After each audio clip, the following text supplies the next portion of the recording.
Kokam perkasa, bukan cuma garang, tapi karena pertahankan kalimat syahadat. Pren, di tengah riuhnya stigma negatif masyarakat soal ormas baju loreng, Kokam alias Komando Kesiapsiagaan Angkatan Muda Muhammadiyah bukan bagian dari pasukan nasi bungkus atau tukang palak. Ini ormas dengan vibes beda, bro. Kokam lahir pas banget 1 Oktober 1965, sehari setelah Gestapo yang bikin negara kaos. Pemuda Muhammadiyah waktu itu ngerasa terpinggirkan, nggak dapat tempat di front pemuda karena nggak berafiliasi partai.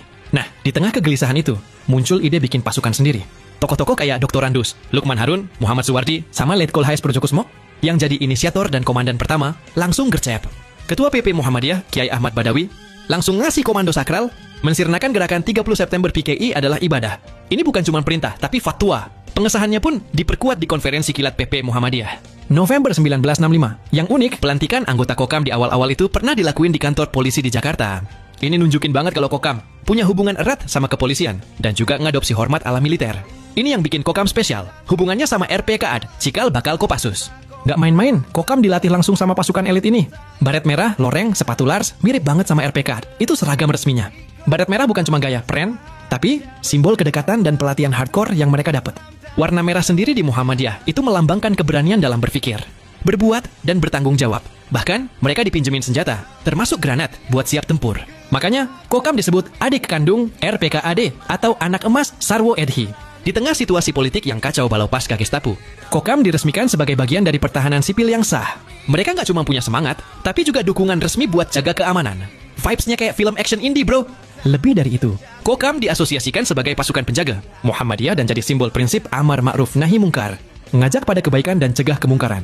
Adanya Kokam sebagai satuan semi militer punya peran penting buat mupuk jiwa korsa atau semangat korp di lingkungan Muhammadiyah yang sebelumnya mungkin kurang dominan. Semangat korsa ini dianggap sebagai modal utama dalam menjalin persatuan di antara anggotanya. Masuk era Orde Baru, ceritanya beda. Pemerintah mulai curiga sama kelompok paramiliter, apalagi yang pakai atribut militer kayak doreng. Mungkin takut ada pemberontakan atau gangguan keamanan. Jadi atribut loreng dilarang dan Kokam kudu adaptasi. Ganti seragam, ubah cara operasi. Pokoknya harus low profile biar nggak dianggap ancaman. Fase ini bikin Kokam agak redup, nggak segarang sebelumnya. Fast forward ke tahun 98, reformasi jadi titik balik. Kokam bangkit lagi, pren. Mereka ikut kawal proses reformasi, bantu suksesi kepemimpinan nasional, sampai terjun ke isu sosial, bencana alam. Kokam di garis depan. Mereka juga punya pelatihan kader, nggak cuma soal otot, tapi juga ideologi Muhammadiyah dan kebangsaan. Kokam nggak cuma ngepam, mereka juga bikin program pemberdayaan masyarakat, kayak ekonomi kreatif, buat naikin taraf hidup. Ini bukti Kokam nggak cuma kuat fisik, tapi juga punya visi. So, meskipun ormas baju loreng sering dicap negatif, Kokam beda cerita. Mereka punya akar sejarah heroik. Dilatih RPKAD, lahir dari semangat bela negara.